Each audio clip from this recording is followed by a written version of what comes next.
ดียวเสมือนเราเนรมิตนักเผยแผ่ได้เป็นหมื่นเป็นแสนนักเผยแผ่นั้นนอกจากอบรมตามหลักสูตรธรรมดาเพื่อให้ได้วุฒิบัตรรับรองแล้วพึงอบรมเรื่องการเทศนาการเขียนการค้นคว้าซึ่งอาจจะเป็นเรื่องเฉพาะตัวแต่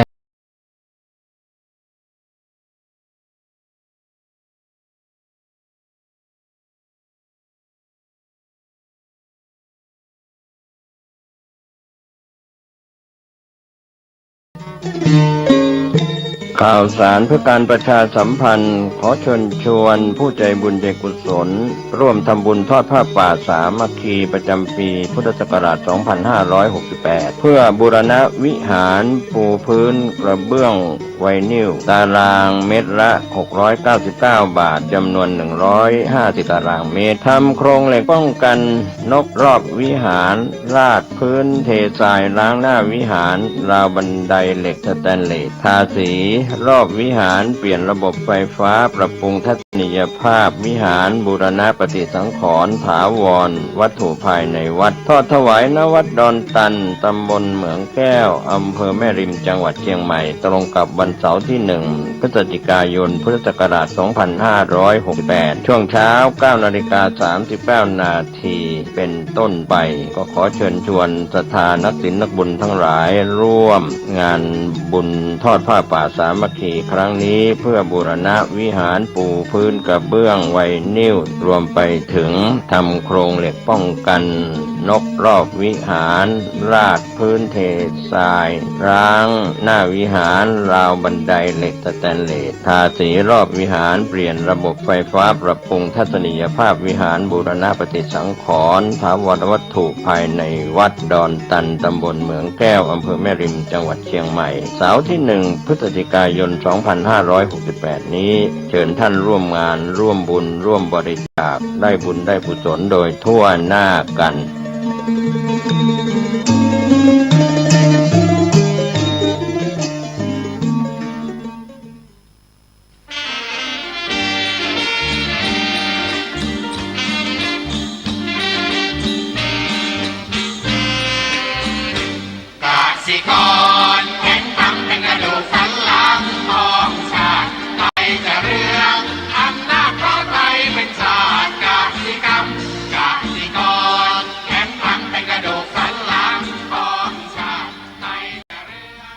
รายการต่อจากนี้ไป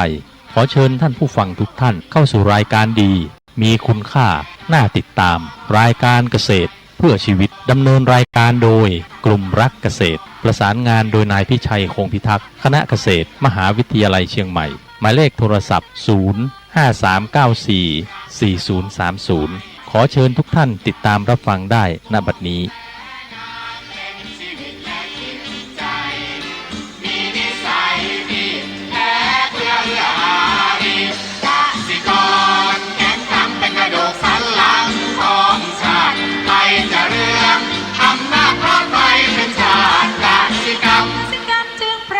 เป็นหลักมัน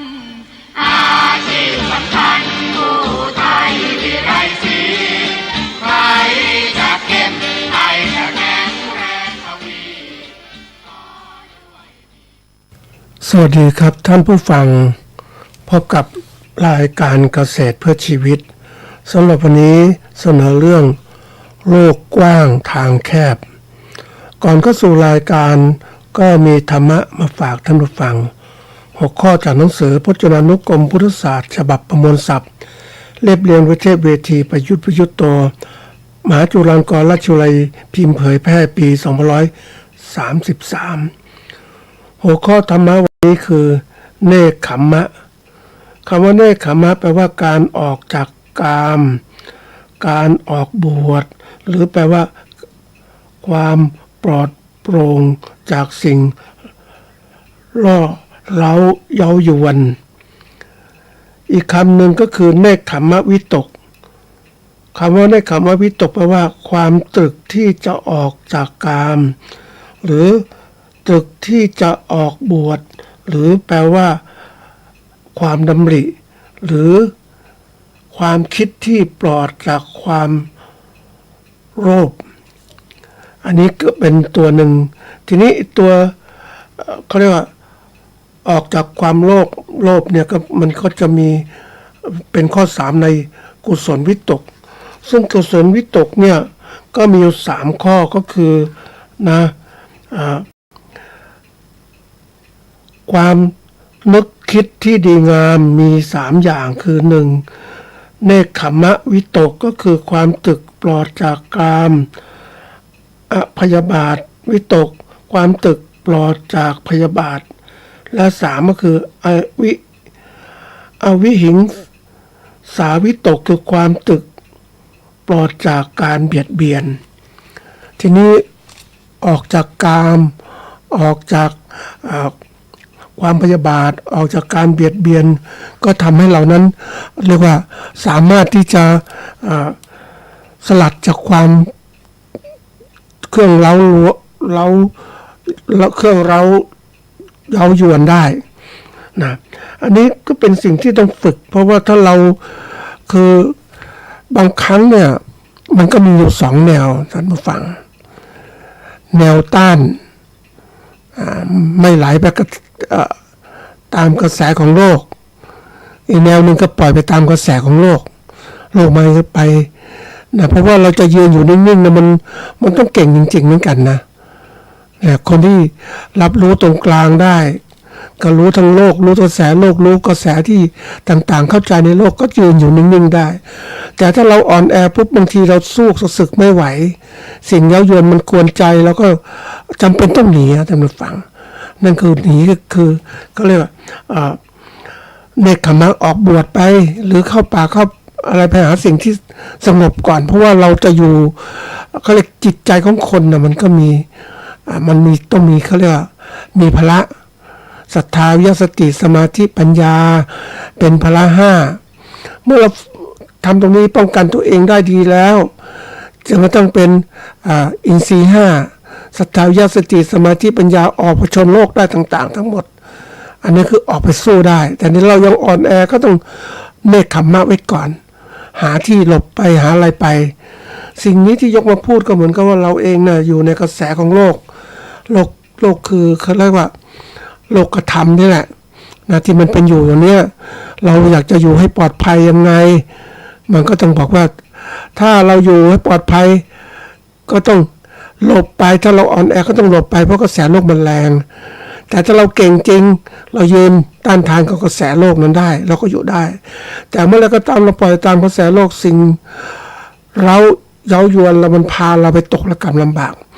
นะแล้วเราพาเราก็เรียกพาไปสู่สภาวะการขาดทุนแห่งการดำเนินชีวิตเพราะฉะนั้นในสิ่งต่างๆเนี่ยที่เล่ามาเนี่ยก็คือนำเอาธรรมะมาฝากท่านผู้ฟังเพื่อจะให้ท่านผู้ฟังนั้นปรับจิตปรับใจของท่านให้เข้มแข็งนะอย่าปล่อยจิตปล่อยใจไปตามกระแสโลกโดยเฉพาะอย่างนี้โลกไฟต่ำมันพาเราไปเยอะเราต้องดู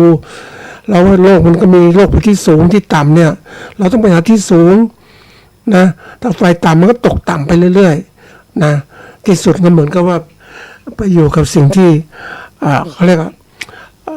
สกปรกโสโครกนั่นแหละท่านผู้ฟังยังนึกถึงอย่างที่มีโอกาสดูน้ำเจ้าพระยาที่มันเจอกับน้ำทะเลจริงๆเจ้าพระยามันน้ำมันจะสะอาดก็ต้นน้ำแล้วเจ้าพระยาจะสะอาดหน่อยแต่ปลายทางเจ้าพระยาเนี่ยจะออกสู่อ่าวไทยมันจะดำคล้ำไปหมดเลยเพราะสิ่งสกปรกมันอยู่ที่ปล่อยมาจากชุมชนหมู่บ้านมันก็ไหลลงแม่น้ำแล้วก็ไปหมักมันกว่าจะลงทะเลทีนี้ไปดูมันเข้ากันทะเลมันใสแต่น้ำที่มันสกปรกก็ไปกว่าจะไปก็เรียกว่าบำบัดมันไม่บำบัดแล้วเราเพียงแต่ว่าสิ่งในน้ำมันสกปรกมันแยกไปแล้วถูกทำลายไปนะมันก็เป็นก็เรียกว่าสิ่งเสื่อมสิ่งโทรมสิ่งเสื่อมโทรมมันไปอยู่น้ำทะเลจริงๆมันก็อันตรายเหมือนกันนะท่านผู้ฟังถ้าเราปล่อยสิ่งเสื่อมโทรมไปมากน้ำทะเลก็จะเสียปลาเนี่ยเราจะกินอาจจะมีสารเคมีสารปนเปื้อนได้นี่คือสิ่งต้องคิดเวลาทำอะไรเนี่ยมันเป็นเรื่องที่บอกว่าถ้าเราปล่อยจิตปล่อยใจไปตามกระแสสิ่งง่ายๆมันพาไปลำบากอย่างนี้แหละนะมันเจ้ายวน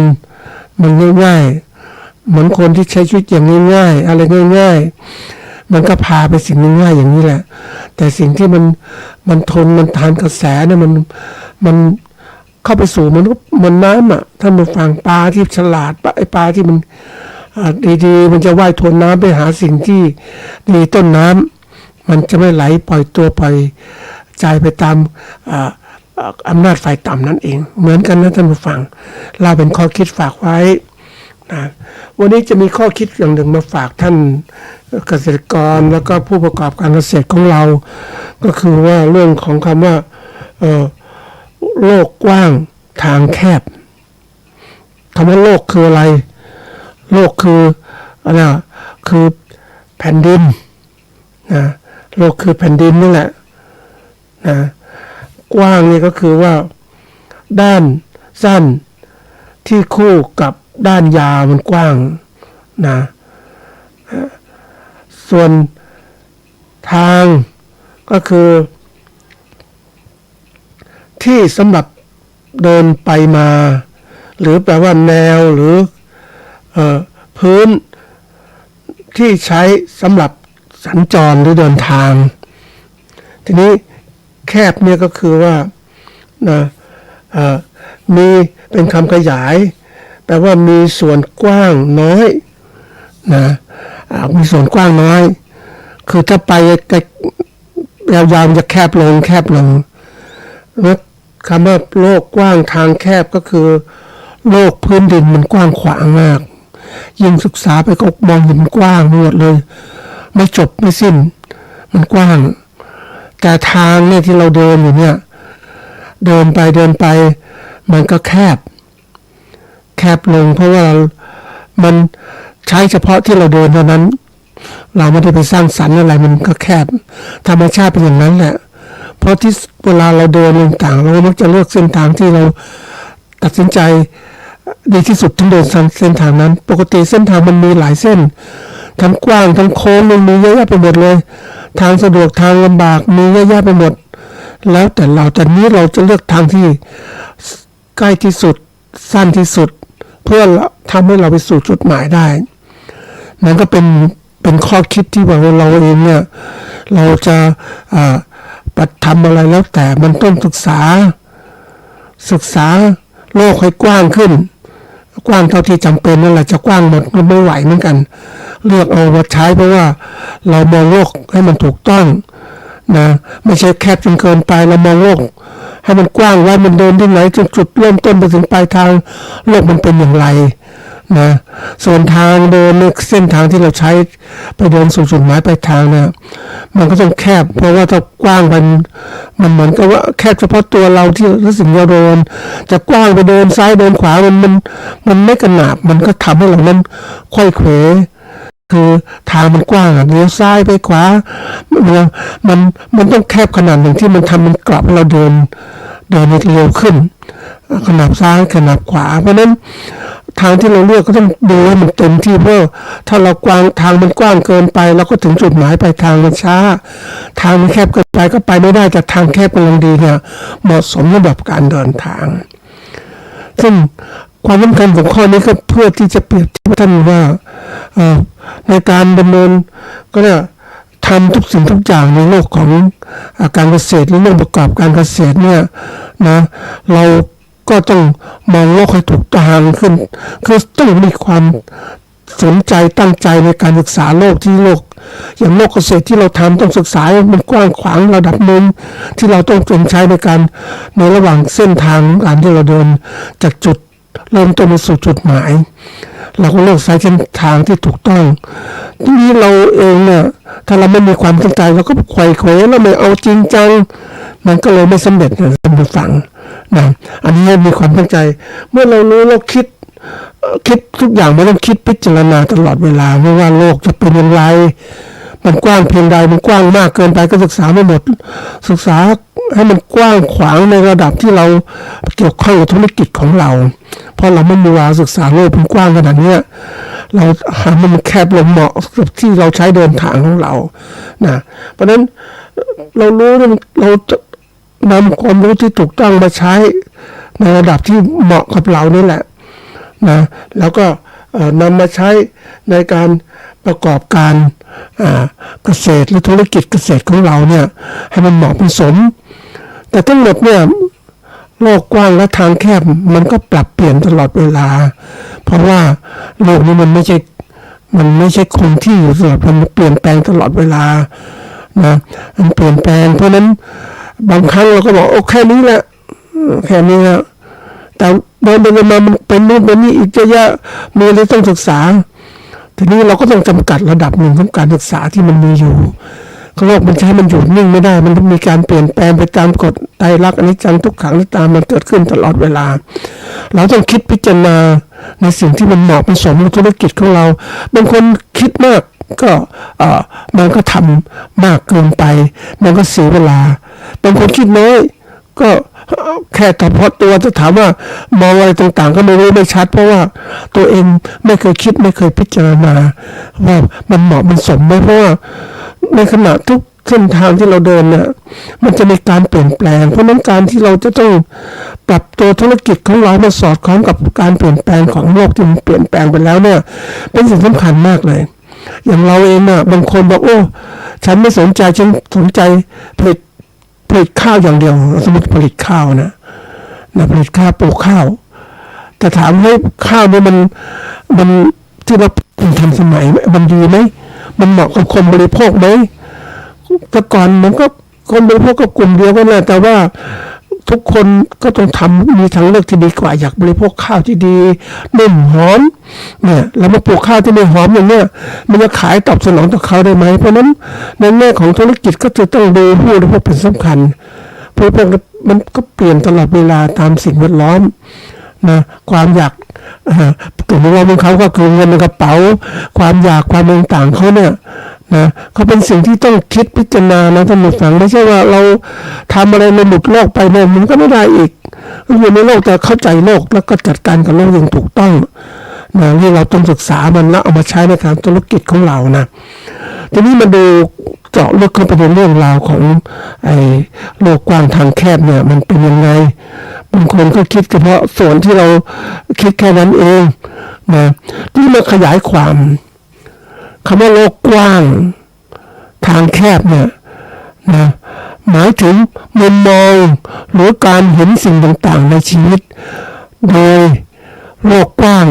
หมายถึงการมีมุมมองกว้างไกลเปิดรับประสบการณ์และความคิดเห็นที่หลากหลายขณะที่โลกแคบหมายถึงมุมมองที่จำกัดตัดสินใจยึด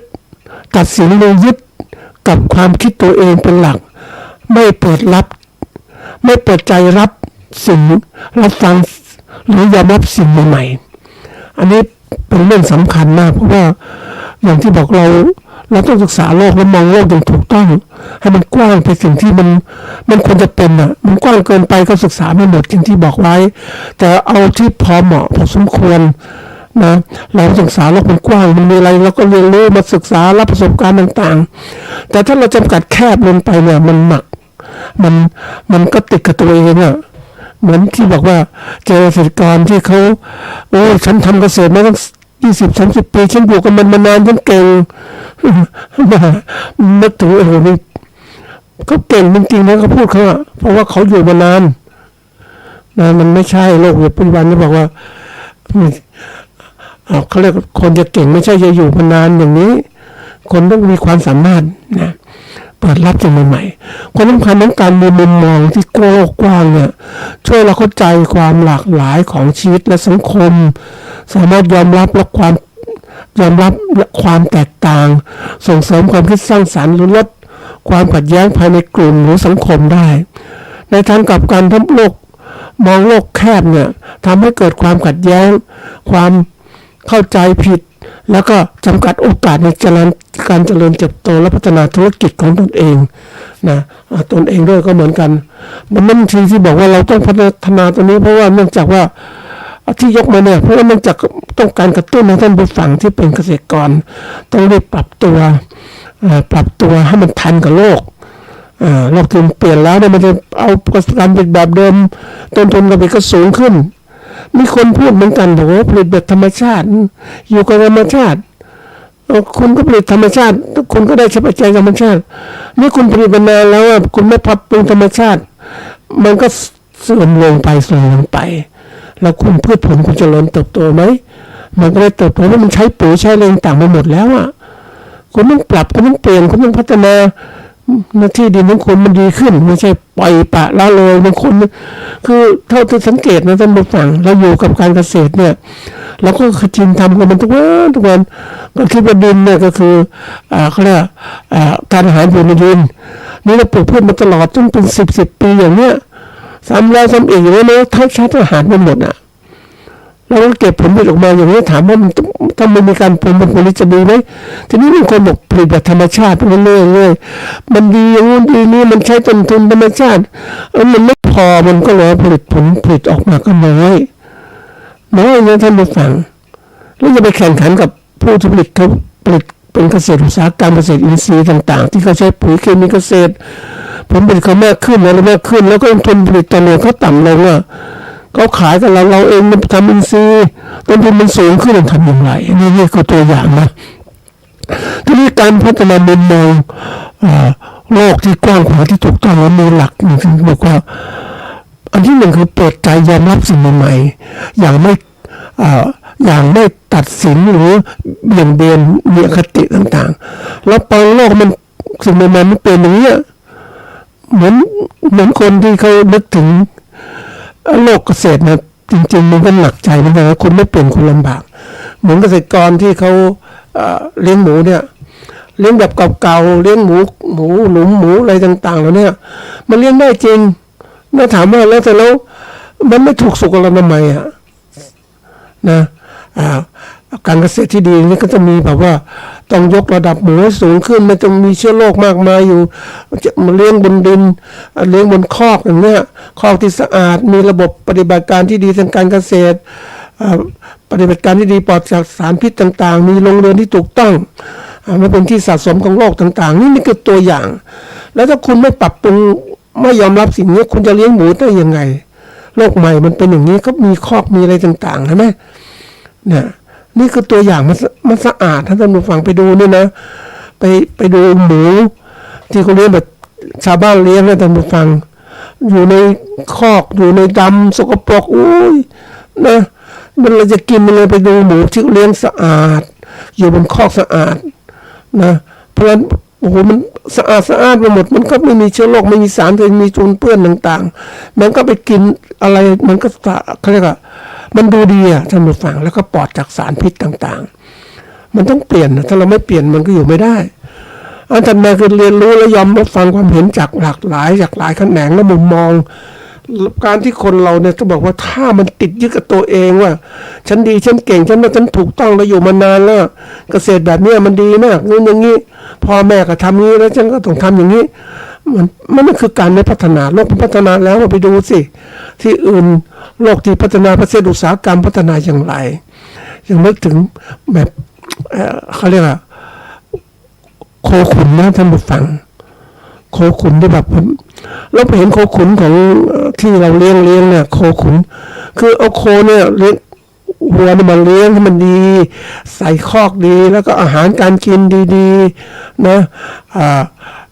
บางทีเขาทำติดแอร์ก็มีนะปลอดไม่ให้มีอะไรรบกวนไม่มีหนอนแมลงวันไปวางไข่ต่างๆนะอันนี้เป็นตัวอย่างนี่มันก็ดูดีแล้วก็ขายได้ดีนี่ไปดูญี่ปุ่นโอ้เนื้อหมูที่แบบไม่โคเนื้อวัวเนี่ยเลี้ยงอย่างดีนะให้มันกินอาหารกินเบียร์กินนู่นกินนี่อยู่ในคอกสะอาดอยู่ติดแอร์ไม่มีอะไรรบกวนมีการนวดด้วยมีการทำให้มันเนื้อมันนุ่มนะเวลาไปฆ่าปุ๊บจัดการอย่างถูกต้องเนื้อก็จะสดจะอะไรต่างๆนี่คือตัวอย่างแล้วขายได้ราคาดีนี่พัฒนาอุตสาหกรรมมันเป็นอย่างนี้แล้วถามว่ามันต้องทำสะอาดนะมันคนจะกินเพราะนั้นคนกินเนื้อพวกนี้โอ้โหบอกเนื้อวัวนี่ดีมากนะโลละเป็นหมื่นเป็นพันอย่างเงี้ยนะท่านผู้ฟังนี่เราก็คิดว่าโลกมันคือเปลี่ยนนะท่านผู้ฟังโลกมันเปลี่ยนหมดแล้วเหล่านี้การเป็นอาหารที่มัน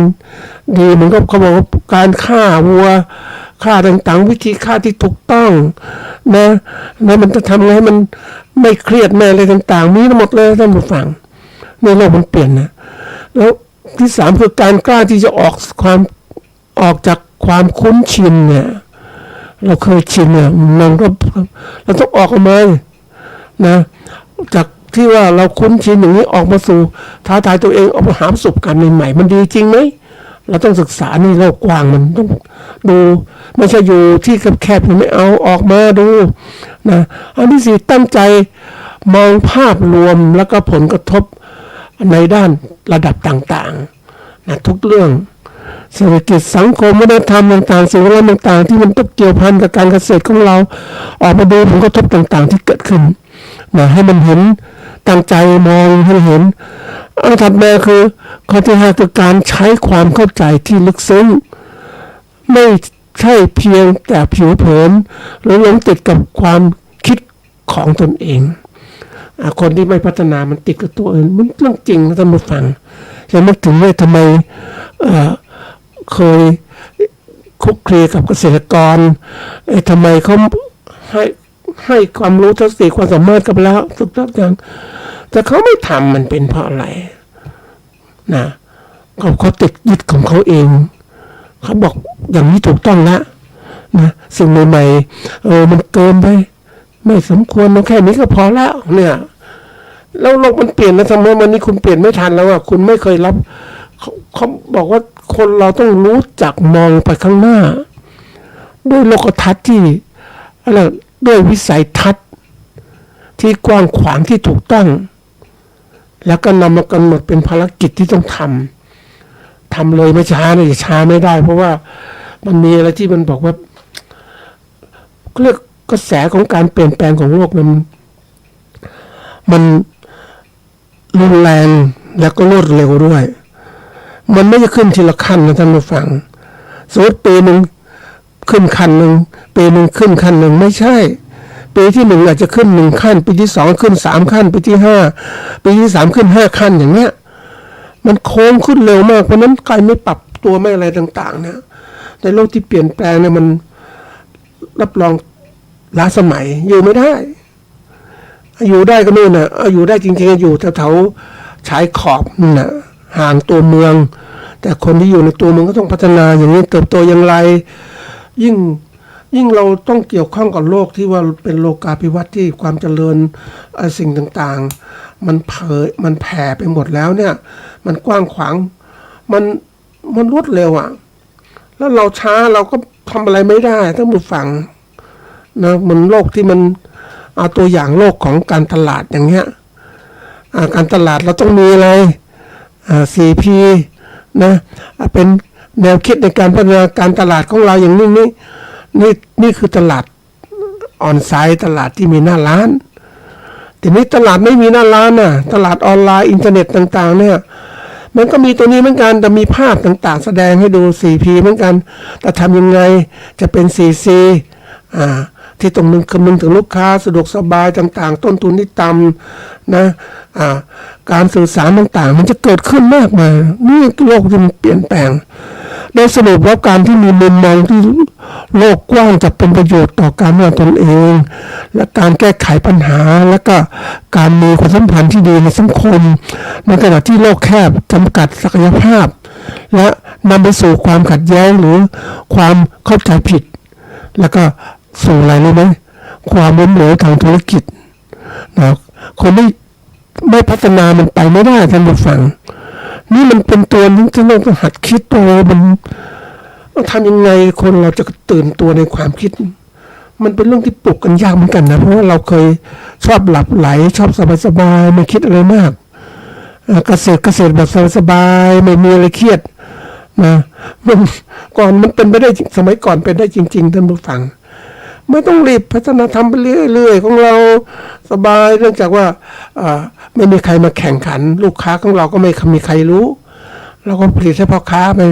แต่ปัจจุบันไม่ใช่หรอกเดี๋ยวนี้มันมาแข่งมากมายนะท่านผู้ฟังแล้วการแข่งขันมันโหดนะปัจจุบันการแข่งขันมีมากจริงๆนะมันก็เล่นแข่งขันมากจนต้องแบบทุกคนไม่พัฒนามันอยู่ไม่ได้จริงๆนะ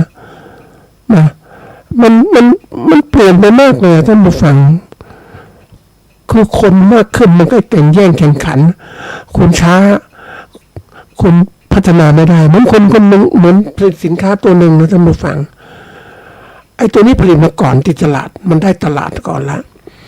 ได้ตลาดไอ้ทีนี้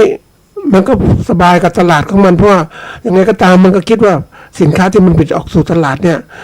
ไม่มีใครเลยไม่มีใครฉันทำมันก่อนฉันเป็นรายแรกนะฉันก็ไปส่งพัฒนาอะไรทำไปอย่างนี้ฉันก็ทำมาแล้วเนี่ยปรากฏว่ามีคู่แข่งกันมาแล้วโอ้โหตอนนี้คู่แข่งมันผลิตมาต้นทุนมันต่ำแล้วก็มันขายราคาที่ถูกด้วยโอ้โหมันแย่งไปนะท่านผู้ฟังแย่งตลาดจริงๆนะแล้วผู้บริโภคเขาก็รู้ก็เปรียบเทียบกันธรรมดาของคนนะผู้บริโภคตัวนี้นะฉลาดมากกว่าเดิมนะท่านผู้ฟังแล้วก็มีตัวเลือกมากมายทีเดียวที่ของต้องเลือกคือก่อนๆนะผู้บริโภคเหมือนกับเราซื้อข้าวหน้าคุกอย่างเงี้ยไม่ใช่หน้าคุกไม่ คือเปรียบเทียบไปฟังของหน้าคุกอะไรมันจำกัดนะมันเราต้องกินเนี่ยมันมีร้านกับร้านเดียวอะไรต่างๆนี่มันผูกขาดหมดเลยมันตั้งหน้าคุกได้เนื่องจากมันจ่ายโน่นจ่ายนี่ไม่มีร้านอื่นมันมีร้านมันคนเดียวเพราะนั้นมันก็ขายราคาได้เท่าไหร่ทำสะอาดก็ได้ไม่สะอาดก็ได้มันขายมันกำไรไม่พอแล้วมันกำไรมากนะท่านผู้ฟังแต่ทีนี้มันนี่ไม่ใช่ร้านหน้าคุกมันเป็นร้านที่แบบมีคู่ค้าเยอะแยะไปหมดเลยคุณไม่พัฒนาตนเองเนี่ยมันบีบนะท่านผู้ฟังมันมีเทคนิคคือไอ้เจ้าของตลาดมันเก่งมันไม่ทำเองหรอกมันเอาเปิดร้านให้ลูกค้าพ่อค้าขายข้าวแกงขายอาหารต่างๆมาอยู่ในร้านมันเยอะแยะหลายรายทีเดียวก็มาขายแข่งกันนะทุกคนก็พัฒนาต่างๆและที่สุดก็ลูกค้าก็ต้องได้กินของดีใช่ไหมใครดีก็ไปซื้อร้านดีใครพ่อค้าแม่ค้าผลิตสินค้าอาหารดีก็ไปร้านนั้นนี่มันทำให้ผู้พกไปหมดใครเก่งก็อยู่ได้ใครไม่เก่งก็ตายไปแล้วคนก็เข้ามาอีกในวงการนี่คือตัวอย่างของการแข่งขันที่มันเกิดขึ้นคุณไม่พัฒนาคุณก็อยู่รอดลำบากอันนั้นคุณต้องรีบพัฒนาเนี่ยนี่มันจะทำไงในแง่ตรงนี้มันก็มีปรัชญาของคำว่าโลกกว้างทางแคบเนี่ยมันสามารถตีความได้ในแง่มุมของมองการมองโลกแล้วก็ความคิดที่ลึกซึ้งโดยเฉพาะในด้านปรัชญาตะวันออกและตะวันตกสะท้อนถึงวิถีการคิดและการรับรู้ต่อโลกและชีวิตเขาบอกว่าในเชิงปรัชญาโลกกว้างหมายถึงว่าการมีมิติความคิดและการรับรู้ที่กว้างขวางเปิดกว้างต่อความหลากหลายเห็นความสัมพันธ์ของสิ่งทั้งปวงในระบบโลกรวมถึงพลังการปฏิวัติทางภูมิปัญญาความเป็นหนึ่งเดียวกันและความซับซ้อนของเครือข่ายสังคมและธรรมชาติในขณะที่ทางแคบหมายถึงทางเดินหรือคิดอย่างมีเส้นทางที่ชัดเจนนะมีจริยธรรมและแนวทางที่มั่นคงไม่หลงทางในความกว้างใหญ่หรือความสลับซับซ้อนของโลกนะอันนี้ก็เป็นเรื่องจริงเพราะว่าโลกมันกว้างทางก็กว้างมันมีหลายทางแต่เราต้องเดินทางนึงเนี่ยเราต้องตัดสินใจเราต้องจำกัดลงมาให้มันแคบหรือมันเหมาะสมกับเรากันอย่างนี้นะอีกมุมมองหนึ่งในโลกกว้างทางแคบเป็นการบูรณาการระหว่างความกว้างขวางของมุมมองและความลึกซึ้งในการมีแนวทางที่ชัดเจนซึ่งสามารถนำไปสู่ความเข้าใจเหตุการณ์ในวงการและแต่ไม่เสียหลักจากความหลากหลายและความซับซ้อน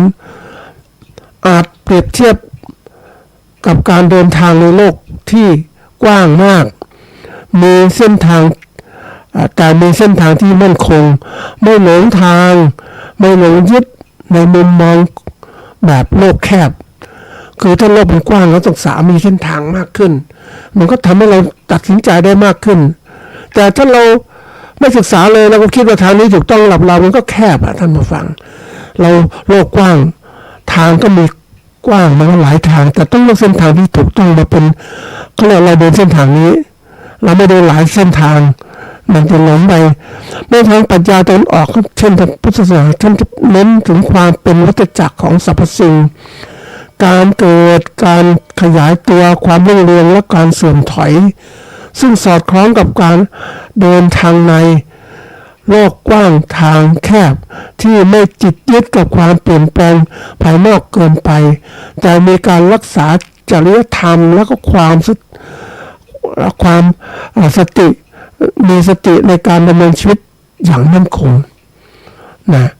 โดยสรุปแล้วก็บอกว่าในทางปรัชญาโลกกว้างทางแคบเนี่ยคือหลักการและวิถีแห่งการความเข้าใจโลกอย่างกว้างขวางลึกซึ้งพร้อมกับการดำเนินชีวิตอย่างมีทิศทางไม่หลงทางนะท่ามกลางความซับซ้อนของโลกและชีวิตเพื่อการเดินทางปัญญาอย่างจริยธรรมให้ถูกทางมากขึ้นนะอันนี้เราคิดเวลาทำอะไรมันต้องคิดเหมือนกันนะปกติคนคิดเนี่ยมันจะมีมันสองระดับนะระดับที่มีปรัชญาที่เขาสอนเขาบอกกันมาก่อนแล้วนะอันนี้มันก็เกิดจากการที่เราได้เรียนรู้อีกตัวหนึ่งก็คือว่าความคิดของเรามันเกิดคิดจากคิดสมองของเราประเมินข้อมูลต่างๆที่เรามีอยู่นะทีนี้ถ้าคนมีข้อมูลมากขึ้นจากปรัชญาเป็นข้อมูลมาส่วนหนึ่งแล้วข้อมูลทางข่าวสารต่างๆที่เข้ามาอีกมันก็เลยกลายเป็นการความคิดที่เกิดขึ้นและการตัดสินใจวิเคราะห์ข้อมูลต่างๆเหล่านั้นตัดสินใจเลือกแล้วก็ดำเนินการต่างๆมันทำให้เรามองเห็นโลกต่างๆได้มากขึ้นประโยชน์ของการศึกษาประโยชน์ของการมีมุมมองโลกกว้างในทางทำงานและชีวิตเนี่ยเขาบอกว่าในการทำงานการมีมุมมองโลกช่วยให้เรามีความยืดหยุ่นปรับตัวแล้วก็การทำงานร่วมกันกับคนหลากหลายวัฒนธรรมและเข้าใจอย่างถูกเข้าใจแล้วก็ราบรื่นโดยเฉพาะองค์กรที่มีคนและมาจากพื้นเพต่างกันการมีกรอบแนวคิดทางโลกเนี่ยนะที่ถูกต้องช่วยเพิ่มพูนความรู้ความเชี่ยวชาญในหลายด้านทำให้การวางกลยุทธ์วางงานและก็สื่อสารได้อย่างชัดเจนเพิ่มประสิทธิภาพในความสำเร็จของงานมากขึ้นอันนี้คนเราในพวกนี้ถ้ามีความคิดที่ถูกต้องเวลาทำงานก็ถูกต้องมากขึ้นเรามักจะไม่ติดกับนะอันนี้ประโยชน์ที่สำคัญมากประโยชน์ในการทำงานประโยชน์ในชีวิตประจำวันมุมมองโลกกว้างทำให้เราเปิดกว้างยอมรับและความแตกต่างและความหลากหลายของผู้คนเหตุการณ์ต่างๆไม่ตัดสินใจหรือปิดกั้นความคิดตัวเองมากเกินไปจึงช่วยให้มีสัมพันธภาพที่ดีและลดความขัดแย้งนอกจากยังช่วยให้โอกาสในการเรียนรู้และก็เติบโตทางด้านจิตใจแล้วก็ความคิดไปด้วยกันนะคือคิดเป็นโลกมันไม่เหมือนกันนะผมถ้าโลกมันกว้างมันก็ต้องคนก็เยอะต่างกันมันต้องรู้จักคิดนะอันถัดมาคือมุมมองโลกกว้างช่วยส่งเสริมการคิดเชิงระบบและแก้ไขปัญหาอย่างรอบคอบทำให้มองเห็นภาพรวมของสถานการณ์ที่ซับซ้อนและสามารถหาแนวทางแก้ไขที่เหมาะสมกว่าเดิมนอกจากนี้ยังส่งเสริมทัศนคติเชิงบวกช่วยลดความเครียดแล้วก็เพิ่มพลังชีวิตในการใช้ชีวิตประจำวันการที่เรามองโลกอย่างนี้อย่างเข้าใจมันก็ไม่เครียด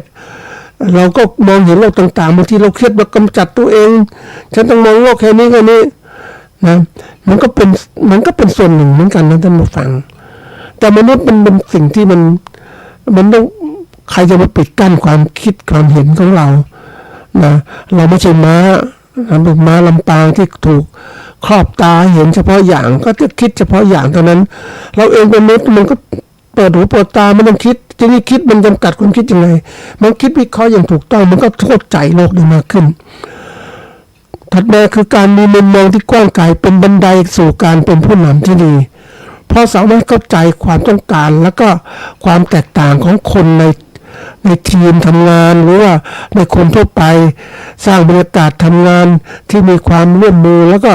ความมีภาพที่สูงขึ้นนะโดยรวมแล้วการมีมุมมองนะโลกกว้างเนี่ยส่งผลดีมากทั้งต่อการทำงานการใช้ชีวิตแล้วก็เพิ่มโอกาสในการเรียนรู้ความเข้าใจผู้อื่นลดความขัดแย้งและช่วยเผชิญกับความท้าทายต่างๆได้อย่างเหมาะสมและมีพลังมากขึ้นนะสามารถทำงานสำเร็จมากขึ้นอันนี้ประโยชน์ของการที่มุมมองนะตัวนี้มันต้องหัดสร้างนะท่านผู้ฟังถ้าเราอยากได้ประโยชน์เนี่ยมันต้องก็บอกโลกกว้างทางแคบเนี่ยมันต้องดูศึกษามากขึ้นเราเหมือนกับคนนะท่านผู้ฟัง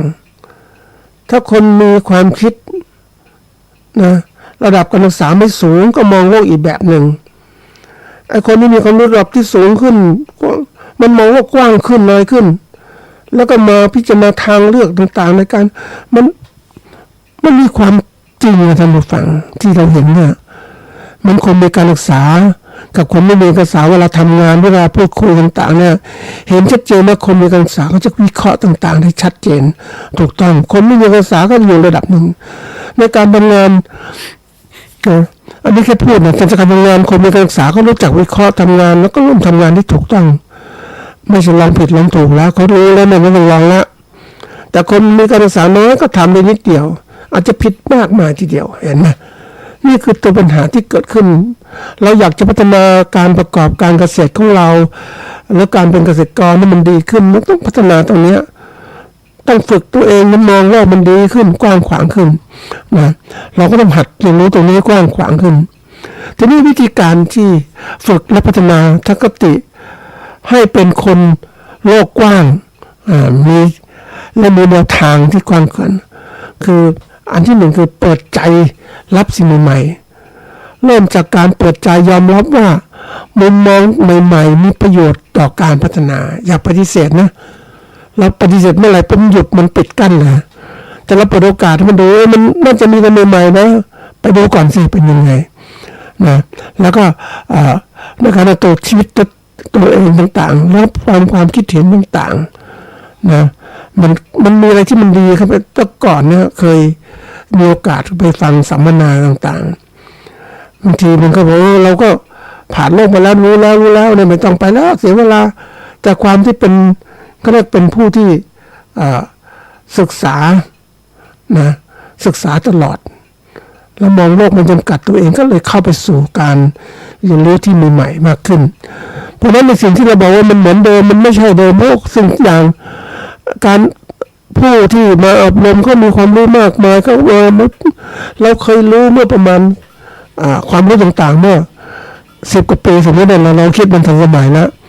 แต่ยุคนี้มันไม่ใช่ละความคิดนั้นมันก็ล้าสมัยแล้วมันมีใหม่ๆเกิดขึ้นการเปิดตัวเองสำคัญมากเลยเขาบอกว่าการอ่านนะจากการเรียนรู้ตลอดชีวิตการอ่านช่วยเปิดมุมมองในสู่โลกกว้างผ่านประสบการณ์และแนวคิดของคนอื่นทำให้เข้าใจความหลากหลายของโลกและสังคมมากขึ้นเขาบอกคนไทยไม่ค่อยอ่านหนังสือมันก็เป็นความจริงนะท่านผู้ฟังเพราะว่าเราก็พอใจในสิ่งที่เป็นอยู่นั่นแหละจบแค่นี้ก็เอาแค่นี้แหละก็คิดแค่นั้นแล้วก็ไปทำงานก็เรียนรู้จากประสบการณ์นั้นแหละตอนโลกยุคใหม่มันไม่ใช่อย่างนั้นนะท่านผู้ฟังมันต้องมีเรียนรู้จากความมองความอ่านศึกษาความคิดอื่นไปดูงานนะไปพูดคุยไปสัมมนาต่างๆที่วงการต่างๆมันมีอะไรที่เปลี่ยนมากขึ้นมากเร็วๆเลยนะเพราะอะไรก็เพราะคนพัฒนาไงท่านผู้ฟัง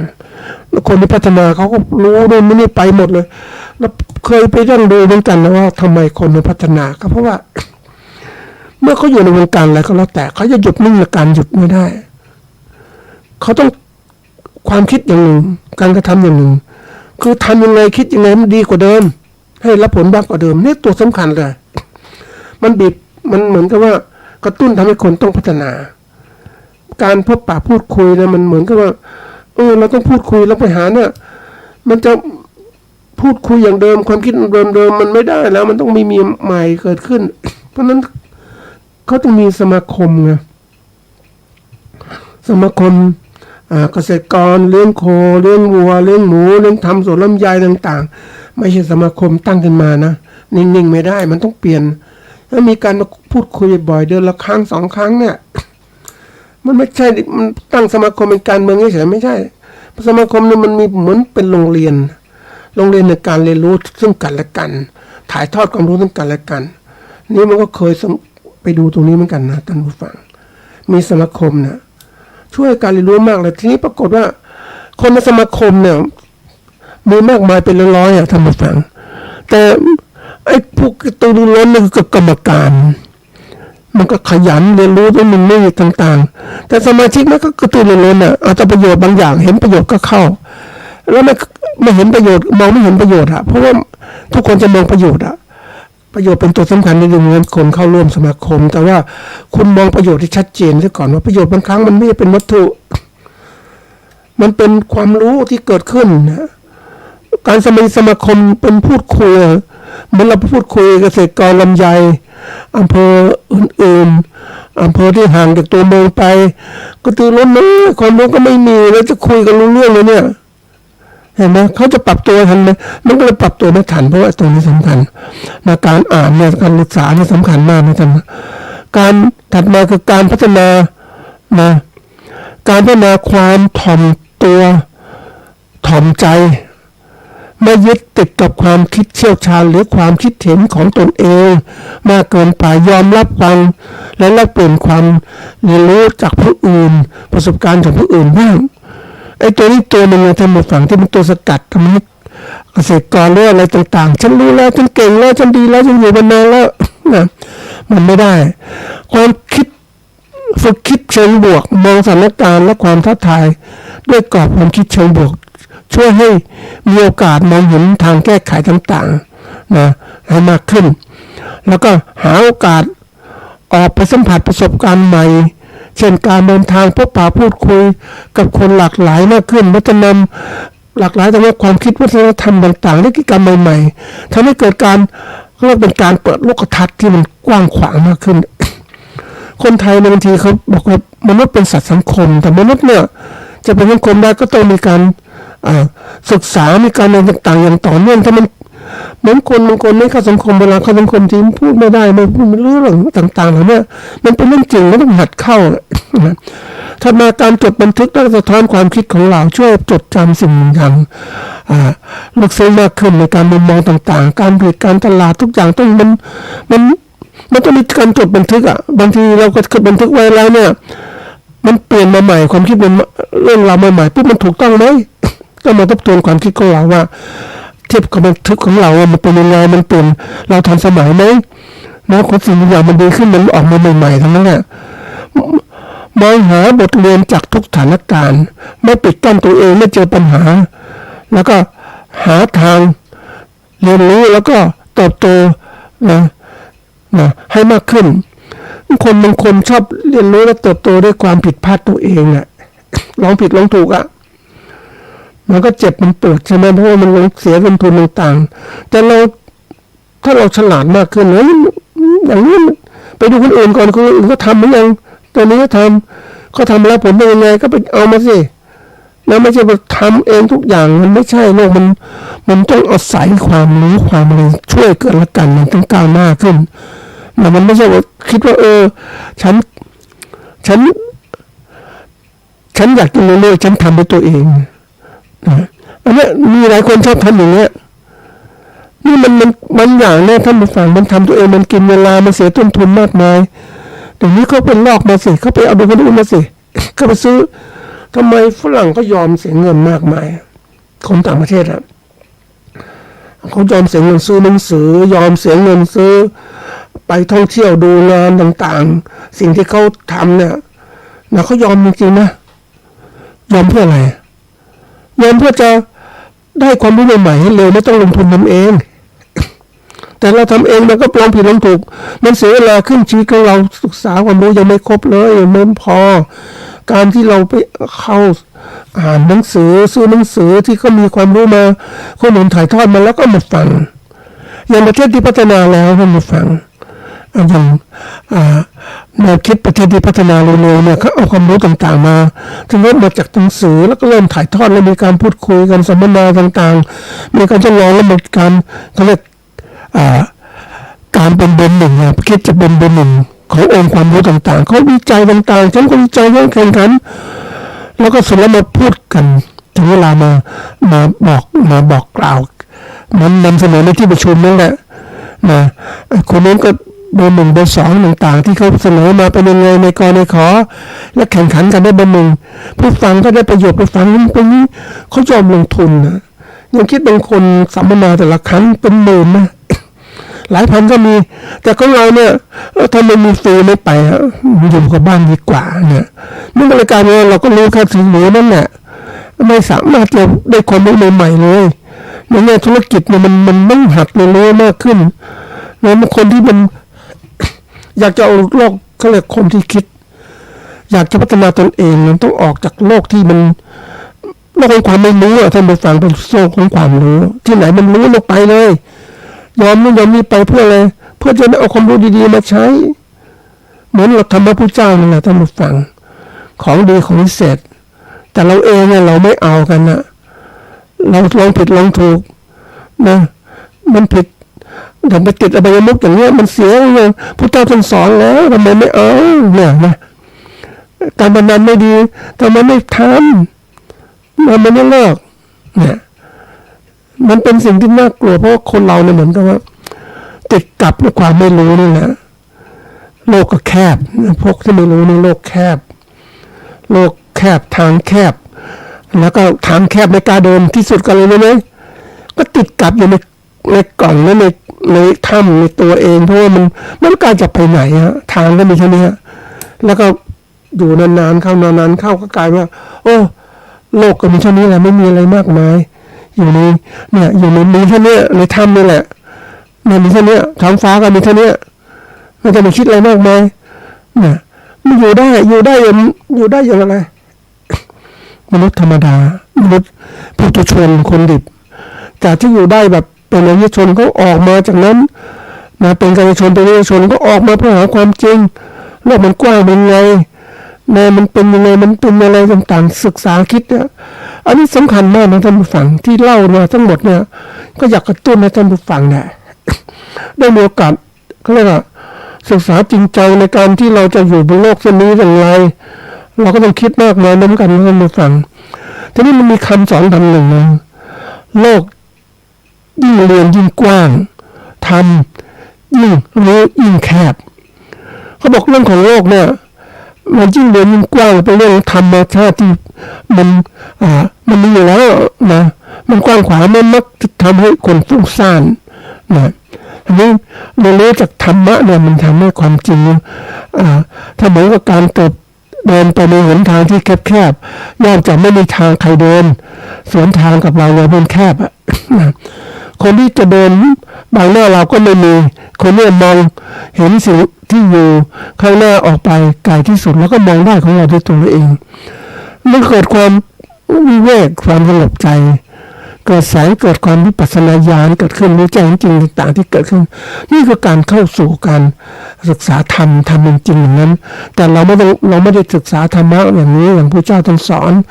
นะเราแค่เป็นผู้ปฏิบัติเพราะนั้นอยู่บนโลกปุถุชนเราก็ต้องออกสิ่งนี้เป็นกัลยาณชนเพื่อเรารู้จักโลกกว้างทางแคบเอามาใช้ได้เกิดประโยชน์ได้ในการจัดการธุรกิจของเรา